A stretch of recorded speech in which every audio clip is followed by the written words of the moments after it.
Welcome to the Tailwind Marketing Podcast, where we talk to IT marketing leaders about how to drive more sales. Hosted by Carlos Corredor, founder of Condor, an Inc. 5000 company and one of the fastest growing IT marketing agencies in the US. 3, 2, 1, 0. This episode is brought to you by Condor, a digital marketing agency for mid-market IT services companies.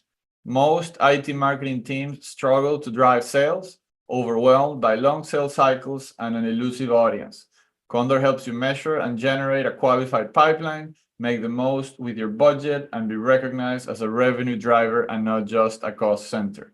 You can learn more at condoragency.com. In today's episode, we want to welcome John Vinson. John has more than 20 years of experience in digital marketing, with the second half of that time focused on demand generation, definitely a topic that we'll discuss today. He's currently the marketing director at Vsoft consulting firm, an IT consulting firm with presence in the US and India. So welcome, John, and please tell us a little bit more about yourself. Absolutely. Thank you, Carlos, for having me on. It's great to be here for this episode. As Carlos mentioned, I have 20 years experience on digital marketing, and it's been a great journey.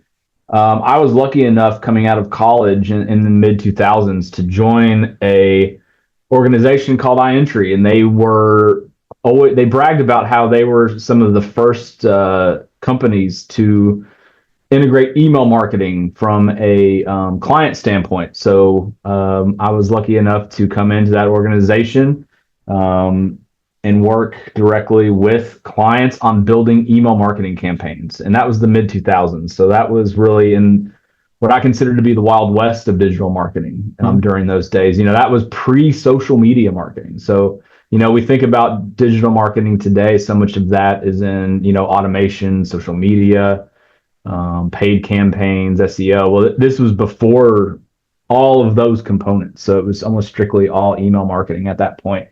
And since then, I've been able to grow my career and really come in as the foundations of our current pillars of digital marketing have come into place. I've been able to see the base of those grow and expand, and it's just been exciting. And I am still excited about the tools and different things that we have to make marketing a success, and the new things coming around, AI, the expansion of marketing automation and account-based marketing. So, yes, there's definitely a little bit of wild west still in the industry. Yes.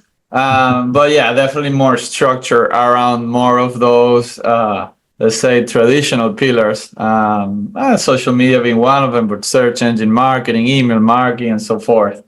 John, and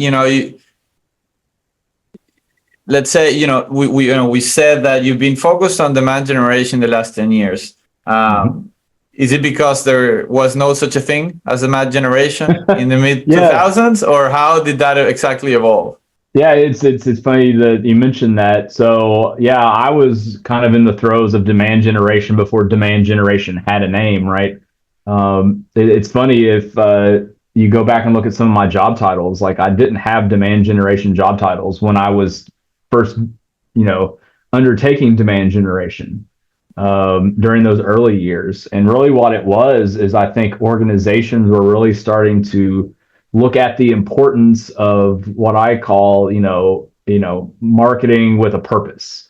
The idea that your marketing plans, your marketing campaigns have direct results with your sales, because that's what demand generation is. When you break down demand generation, I think at its simplest form is that it's a tandem strategy that combines both marketing and sales. Your fully functioning, your highly successful demand generation campaigns are the ones where your marketing department and sales department are in lockstep. That is key one, and that's what demand generation is. So yeah, demand generation, when I think you break it down in its most simple form, it's really having one foot in marketing and one foot in sales. And as a marketer, it takes a very, I think, special personality and a special energy to have that mindset. Because I think when you talk about having a marketing mind and having a sales mind, usually those two things are very different, right? Marketing, traditional marketing, you think of brand recognition, thought leadership, beautiful graphics, making things look pretty, creating outreach messages that build your brand. But when you talk about demand generation, you kind of flip that on its head, right? It's more about leading to direct conversation. It's more about marketing with a purpose in the sense that you're marketing towards developing a conversation. And that is 10 times different than the traditional bases that we think about with marketing.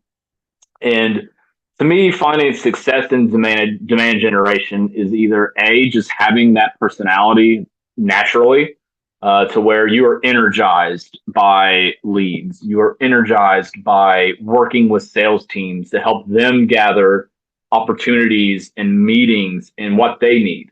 Because at the end of the day, if you're running demand generation campaigns and there's a lack of connection between marketing and sales, you're not going to have an effective demand generation campaign. It just won't work. Sales is always needed in the process. And again, when you can bring that energy and, feel like you found success when sales find success, that's where you're really going to, I think, make a career out of demand generation. So if you don't naturally have that personality, I think developing that kind of energy is top of mind when talking about demand generation. Yeah, I completely agree with how it's not natural for a lot of people, especially the ones that started their careers in a more of a traditional marketing role, to have that shift in mindset. But particularly, I think that's the most important. Everything else, just starts coming to falling into place after your mindset switches. But let's say, on the other hand, I don't think the problem is, and I want your opinion on this. I don't think the problem is that more traditional marketing, that they don't see the importance of generating leads and conversations. I think is that maybe they are naturally inclined to always improve the branding side of it, right? And at some point you have to say, no, this is good enough. Okay, let's start discussing how we're going to improve the number of leads, right? Do you think that's fair to say, or is there another reason on why people might have such a hard time, shifting that mindset? Yeah, that's a great point. I think a lot of the issue again comes from just an overall problem that we just have as humans, right? We get so ingrained into our processes, our methods, our day-to-day activities, and we get so ingrained into those. It's hard to switch an outlook, right? You can't, it's a cliche. You can't teach an old dog new tricks, but you should never be an old dog. Always consider yourself learning. Always consider everything that you do in marketing is malleable, because it changes. And we talked earlier about how when I first started in digital marketing was just email marketing. We didn't have these other pillars to it, and now it's changing at even faster clip now, right? Automation and ABM has really just, pushed itself to the forefront. So, thinking again about keeping demand generation in mind, those are two key, platforms that you have to consider. And if you're not considering them already, you're already behind. Mm-hmm. And, they're starting to become from where they were kind of thought about, let's talk about this new hot thing. Now there are considerations that are more mainstream, and you're already, even though it's new, you're already behind. Mm-hmm. And working behind is never a great thing, because you feel like you need to catch up. Yeah.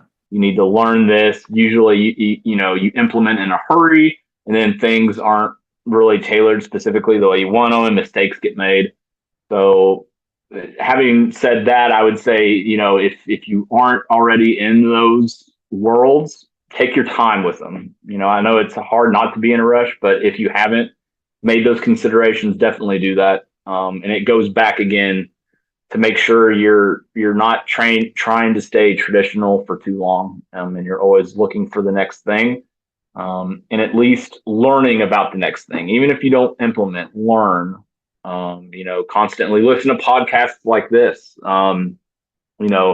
Join groups on LinkedIn. Anything to keep that knowledge base active and to make sure that, again, your mind's staying fresh, and open to these new channels and new opportunities. Yeah, no, I was thinking, I play tennis, and I grew up playing, play competitively in school, and some in college, and not too long ago, I ran into a friend and I was telling him that I played competitive tennis all my life, and he's like, "Oh yeah, I played tennis all my life as well, Yeah, since I was 12 or 13, and it's like, I played all of my teen years. I'm like, "Oh yeah, what tournaments did you play? Where did you compete?" Like, "Oh, no, I only play for fun. I hate playing tournaments. And I'm like, okay, yeah, he's a brand marketer, He didn't get into the demand generation, right? You have to go out there and test things, right? You have to go out of the comfort zone and see what's working, see what's not, measure yourself against it, improve. So let's dive into that in that competition, right?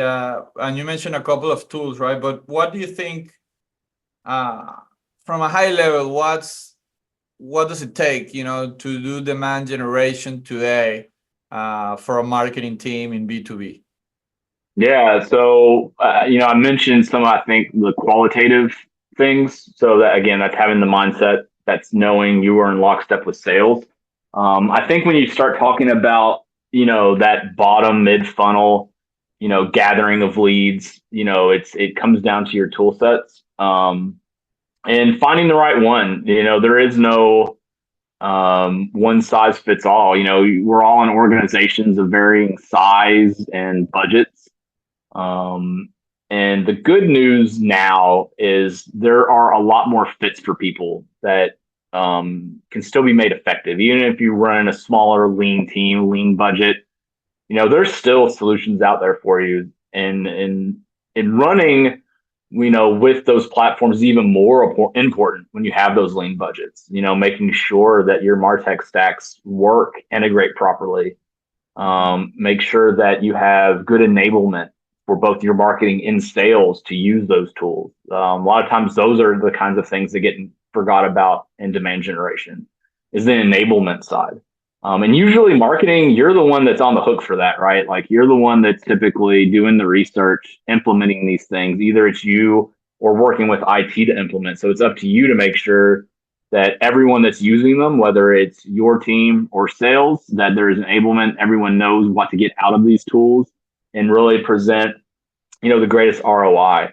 To me, those are the things that, you make sure you have in place with demand generation.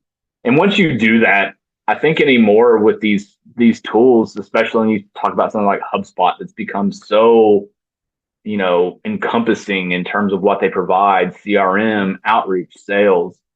Once you have the enablement, the tool allows you to, really provide what you need to run successfully. And once you have everyone in lockstep, it's a lot of times downhill from there. So, what especially today, there's so many tools and technologies coming out, and everybody's claiming that they do everything, and that they use AI, and that they perfect for exactly what you search for.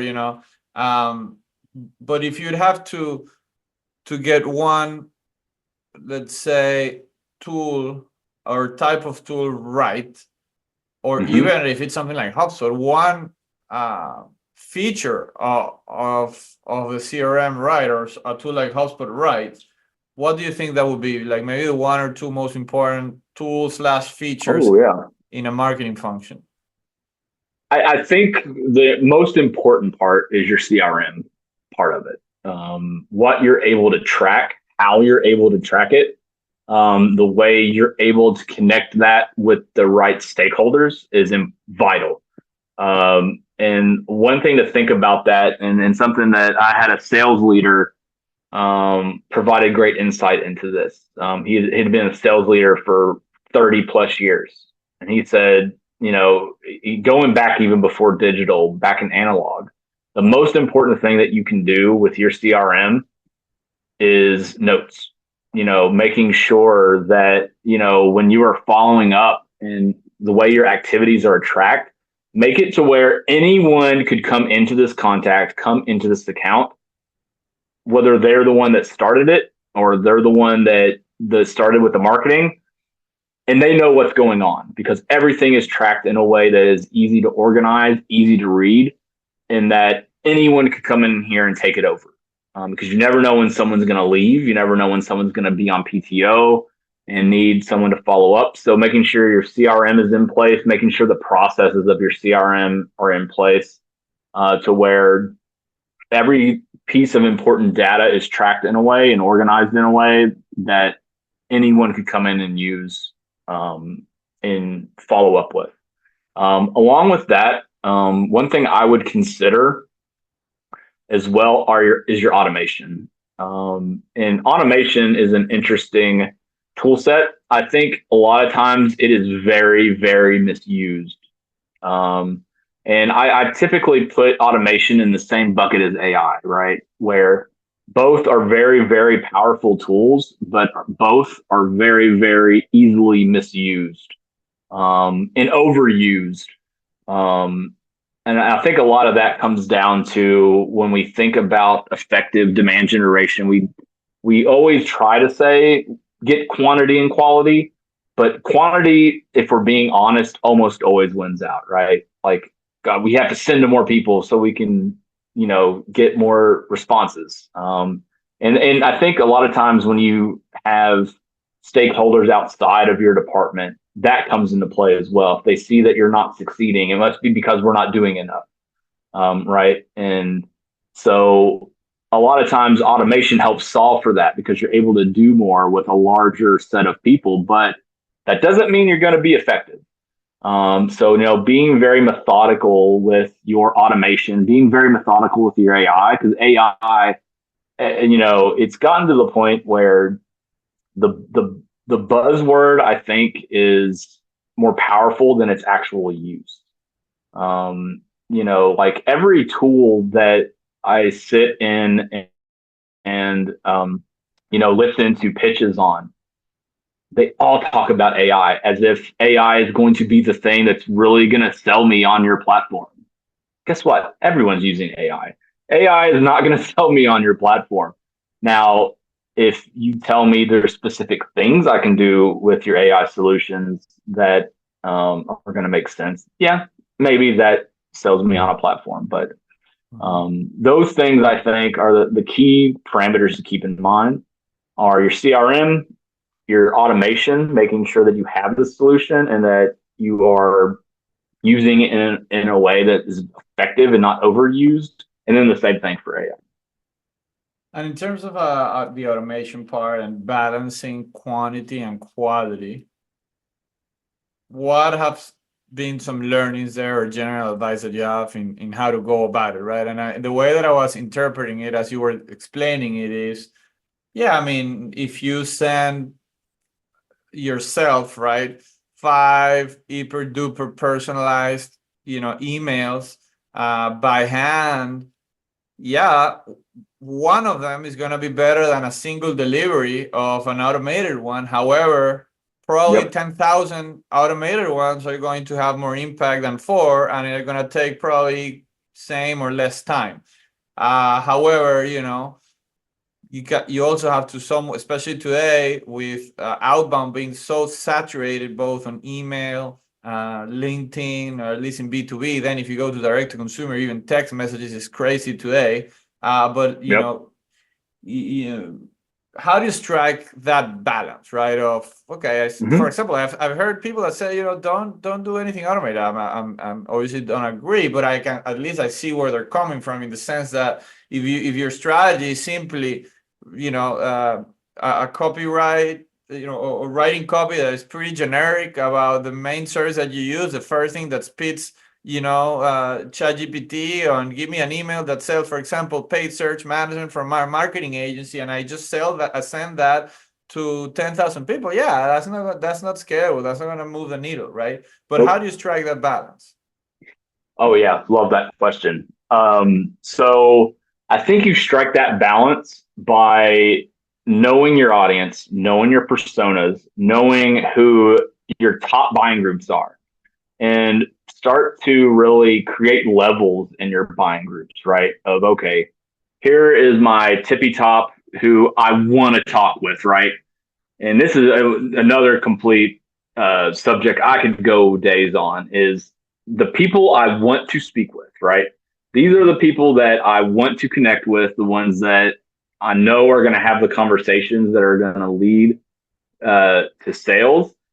And then you have the people that will actually talk to you, right? And those are typically two completely separate groups. You're almost never going to have initial conversations with the people you want to have conversations with. And that is just a hard lesson to learn. And that's typically, if we're talking about kind of like brass tacks, like execution, that's typically how I've executed on automation versus more personable one-on-one outreach, is knowing, okay, this buying group isn't who I want to talk to, but I think they're most likely going to talk with me. If we're talking about job levels, that's really differentiating managers, directors versus VPs and C-level, right? Knowing that most likely your solution is going to be vetted by a manager or director first. And a lot of times that's hard for us to see. We just have the blinders of, we want to talk to the decision makers. We want to talk to the decision makers. Put them at your manual one-on-one outreaches. And send your more automated deliveries to your manager directors.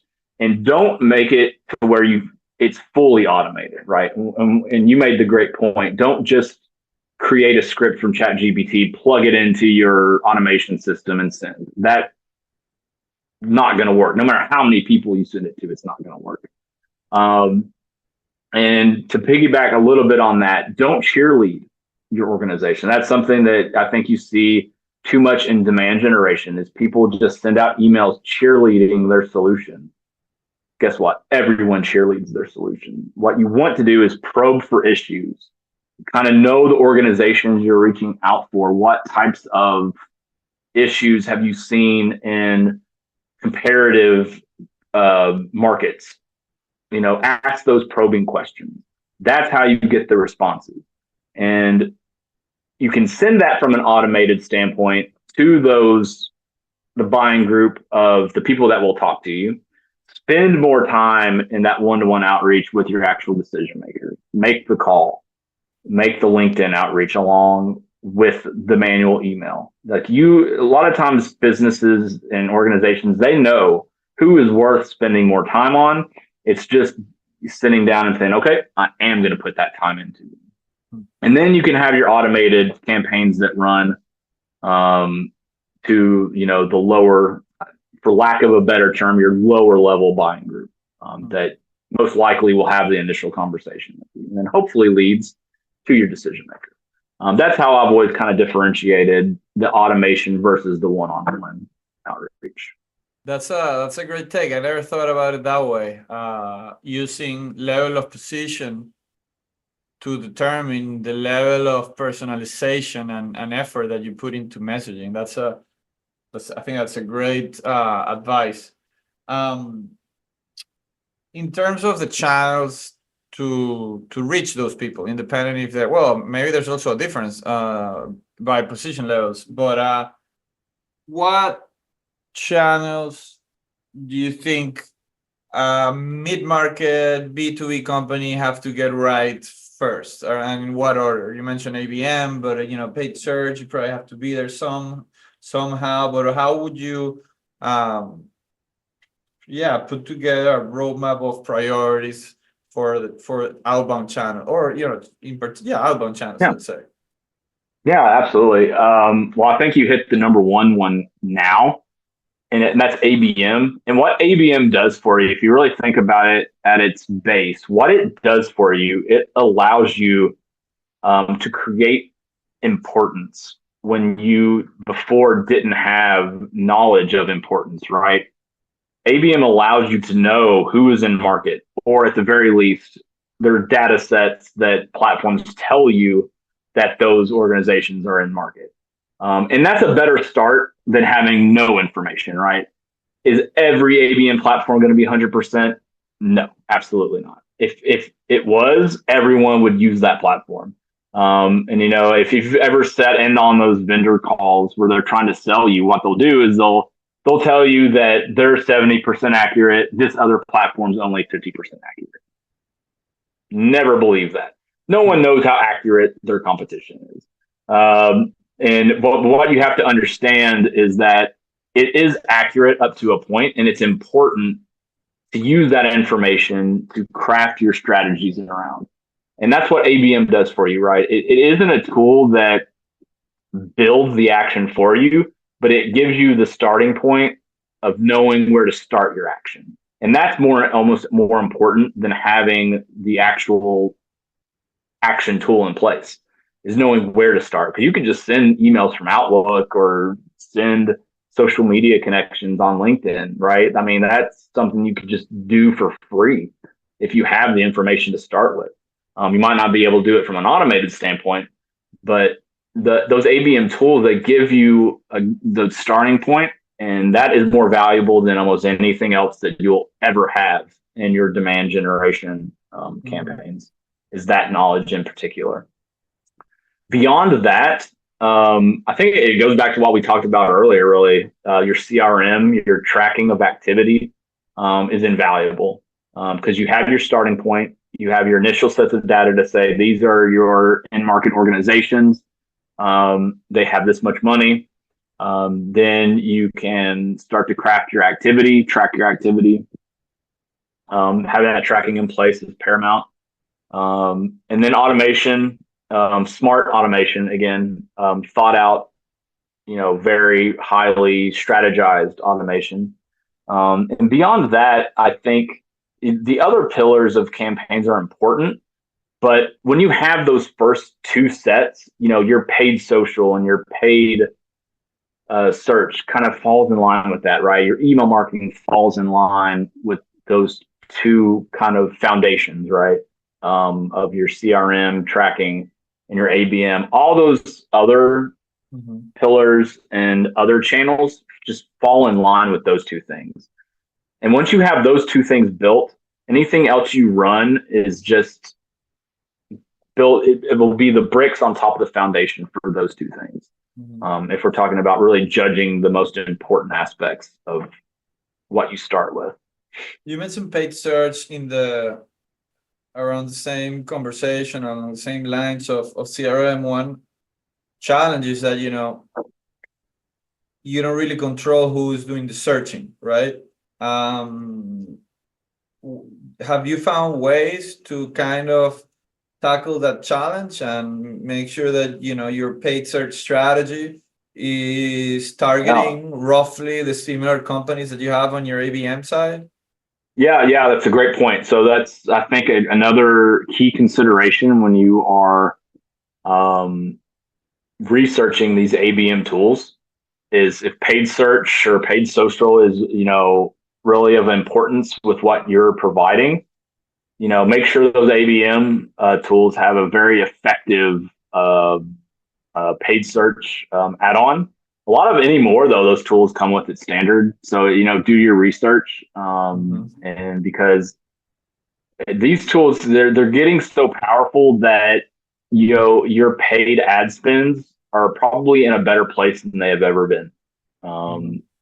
And that's coming from a time where Google provided a lot more data in the past, right? It was a little easier to make those targets than now when, everything's private. And, I think it's a great thing that, data privacy is much more of a consideration than it was. But these ABM tools can help alleviate that a little bit, right? They can make your paid campaigns smarter, more highly targeted, more highly focused. So again, and there's too many ABM tools out there that provide that for you not to sign on with someone that does provide that solution on top of it. Is there any of those tools that you particularly recommend, whether that you have used them personally or that you have heard good things about them on the, let's say, entry level and then on the more enterprise? So I think if you're enterprise size, I think the Cadillac right now is 6 Sense. I think they're the ones that have really come in from being that kind of disruptor level to where they're almost at like that kind of, top tier mainline solution, and they know it. And how I know it is I've worked with them. They won't let you demo their product. That's a very interesting thing, because I can tell you most ABMs, they will allow you to demo their product. 6 Sense, they give you everything that they can provide, but do not ask for them to be able to have a live demo of what they do. And why they can do that is because they know that they've created, I think, awareness that they're the top solution for what they do. Now, it will cost you, and that's why I say that's probably more of an enterprise level solution for you. Mid-market, if you're looking for cost effectiveness, one platform I worked with that provides some of the paid search I talked about solution, a little more manageable on cost.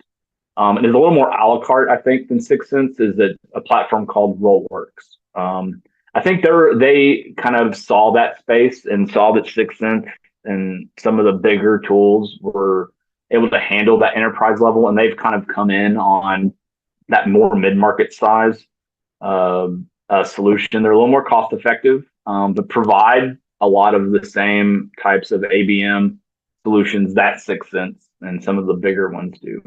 And you said Road, ROAD, Roadworks? No, sorry, Rollworks, ROLLWORKS. Gotcha. And then, so thanks for sharing those. Because same with, I think, as you mentioned, Zoom Info and 6 Sense, you need to have, not only have your target list ready, but probably, done a little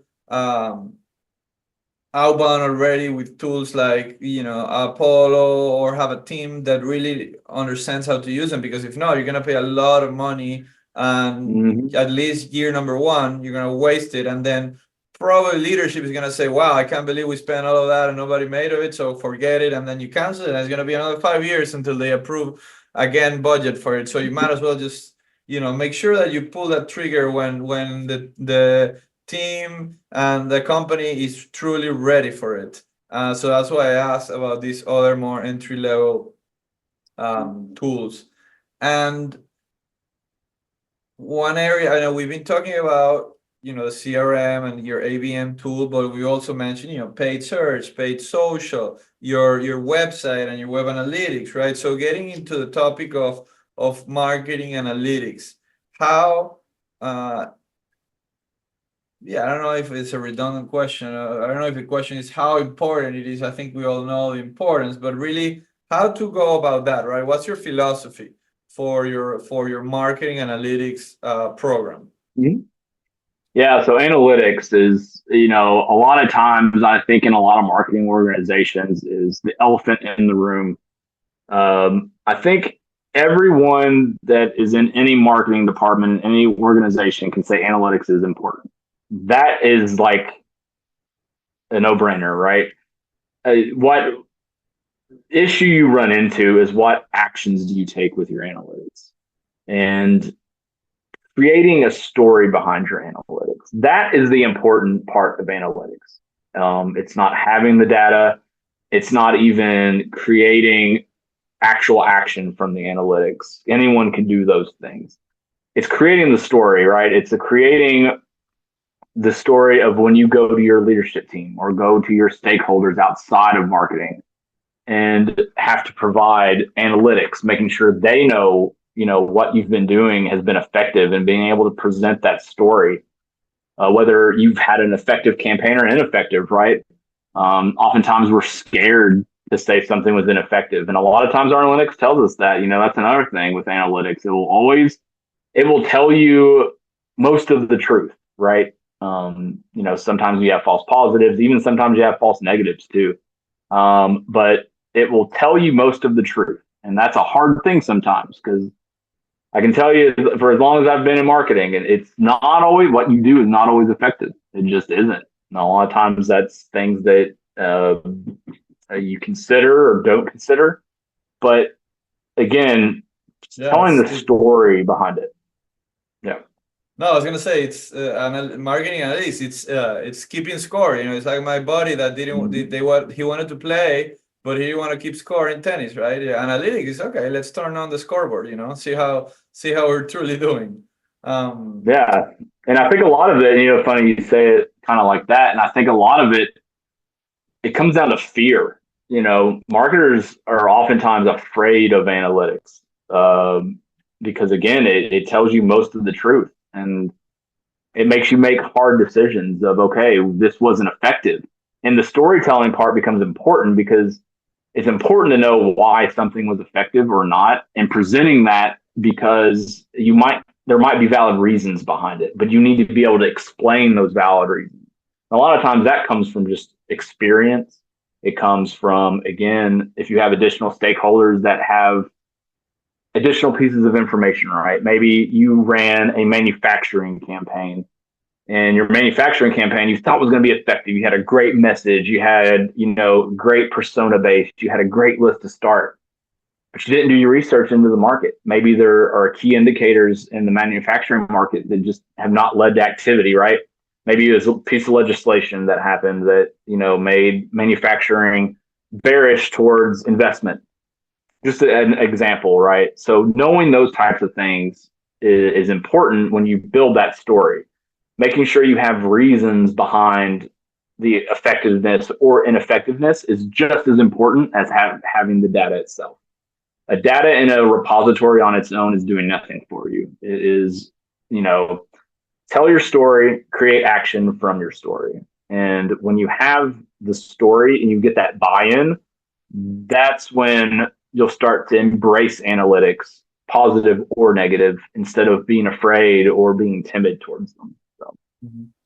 I agree. And I think, well, first of all, a lot of marketing teams today don't even have the skill set to generate a final dashboard or a final report efficiently, right? And by efficient, with the right automations, with the right database connections and integrations, in the time that it should take.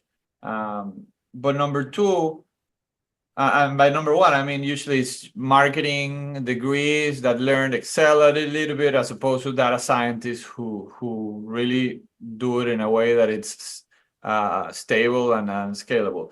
But beyond that, I think that is a time problem, right? You spend more time, but the data you put together is the same.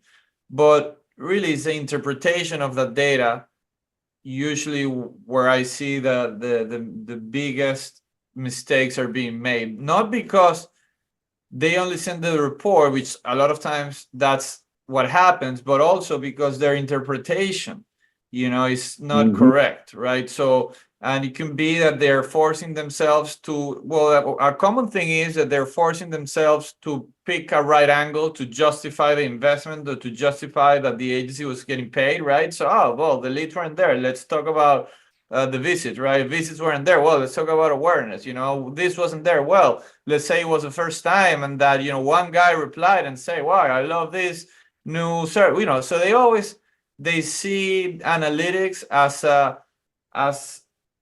a way to support their function, right? Whereas it's really, they should see it as a way to uncover truths about the business. And that's really, I think, what makes it work. Is a lot of times the marketing folks, they have the marketing hat on and not the business hat on. And not only that, but they also don't know enough about the business. You were saying that there's a new legislation, right? The marketing guy and the agency won't know that necessarily unless the agency is truly focused on a particular industry. But a lot of times, even the marketing guy on the client side, they're not going to know. They've been in the company for 6 months or a year, So I think that's really the challenge, is having somebody that knows both. And I'm not saying I have the answer, because I do think it's a challenge that most companies struggle, and really there's no easy solution for it.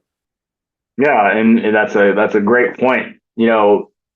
Hard truths are hard to embrace, in any department, because hard truths are connected to your budget. Your budget's connected to, jobs. So sometimes there's good reasons that those hard truths are tough to embrace. But at the end of the day, I would rather take on something that I can see in front of me and know why or why not. And the discovery of that might be scary, but I will take that fear over something that, comes from behind me and I don't have awareness of every time.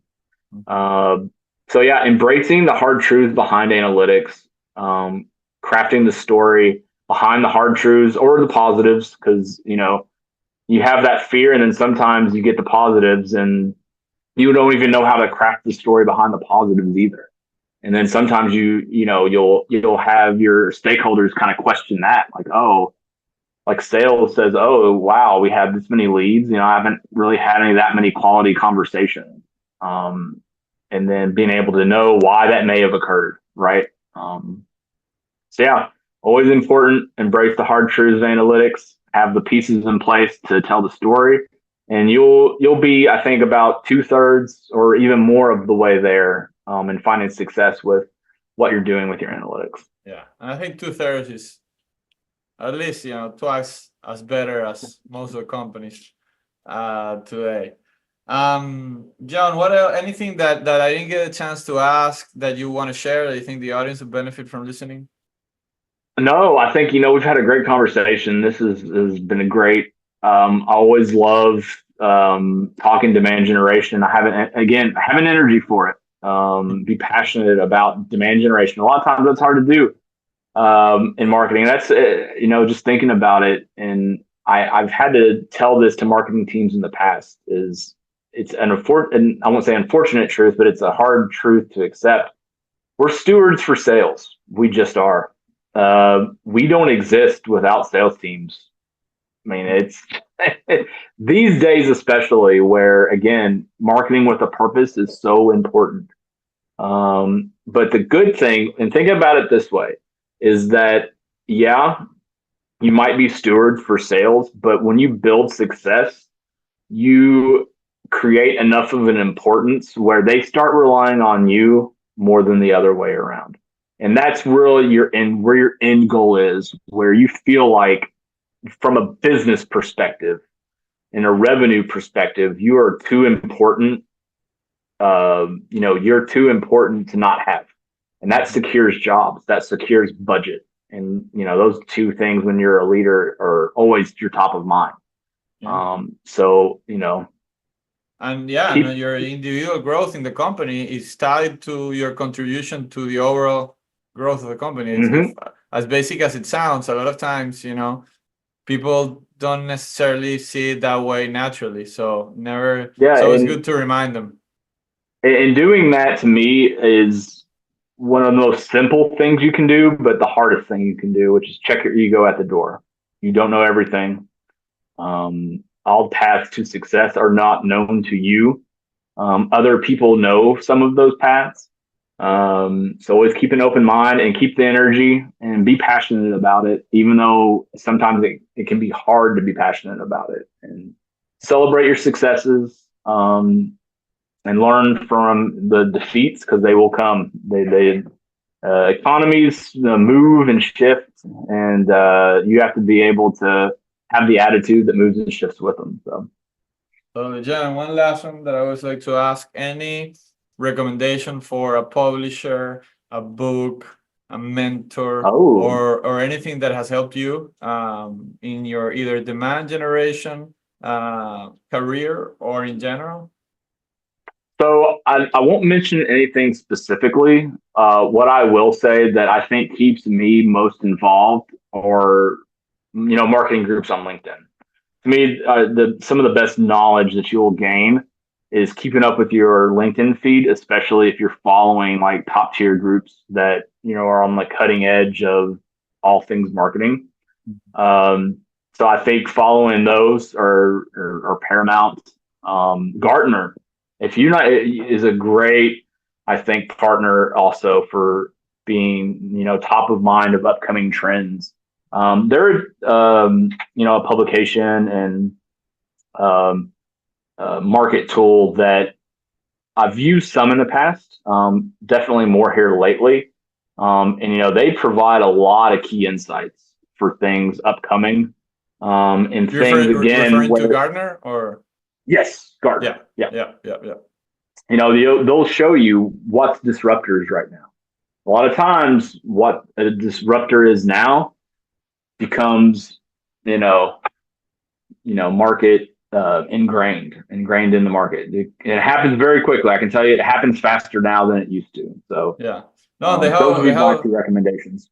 Awesome, I love them. I'm a big fan of Gartner too. They have an entire team and section dedicated to B2B in particular, and they have like a state of the B2B marketing report or white paper every year. So I second that recommendation for sure. Well, John, thank you. Appreciate your time, and it was great to have you on the podcast, and in particular to discuss demand generation and marketing analytics with you. So thanks a lot.